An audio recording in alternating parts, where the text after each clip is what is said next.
Et toujours à propos d'immobilier, on revient maintenant sur une promesse du gouvernement. 350 terrains publics pour bâtir des logements sociaux. C'était l'engagement de Cécile Duflot il y a 2 ans et demi lors de sa prise de fonction. Ces terrains devaient être cédés aux municipalités. Alors les actes ont-ils suivi? C'est l'œil du 20h avec Cyril Za et Mathias Segou. C'était la promesse numéro 23 du candidat Hollande, une promesse répétée 4 mois après son élection.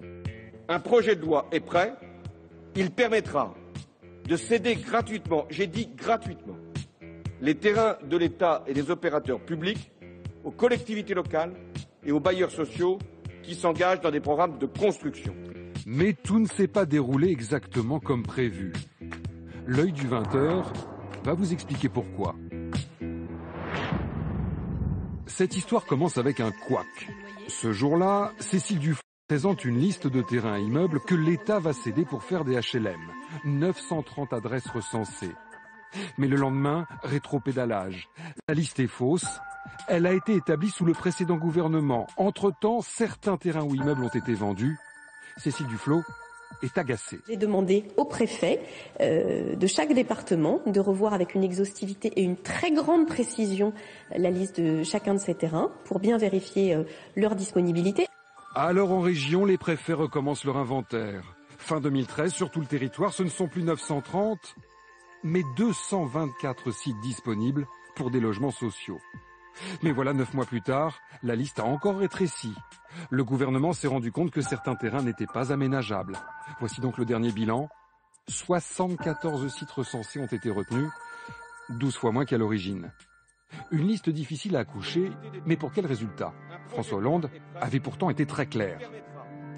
Céder gratuitement, j'ai dit gratuitement. Alors gratuit les biens de l'État? Pas si sûr.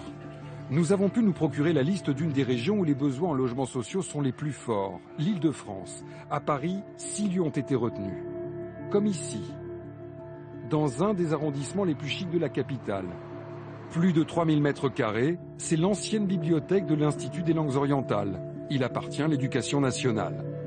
Ou encore, cet hôtel particulier, au pied de la tour Montparnasse, il est la propriété du ministère de l'Agriculture. Sur le marché, aucun doute. Ces 2 bâtiments valent plusieurs millions d'euros.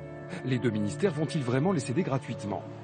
Pour le savoir, nous sommes allés voir celui que ces 2 bâtiments intéressent. L'adjoint au logement de la mairie, Yann Brossat, c'est lui qui veut en faire des logements sociaux.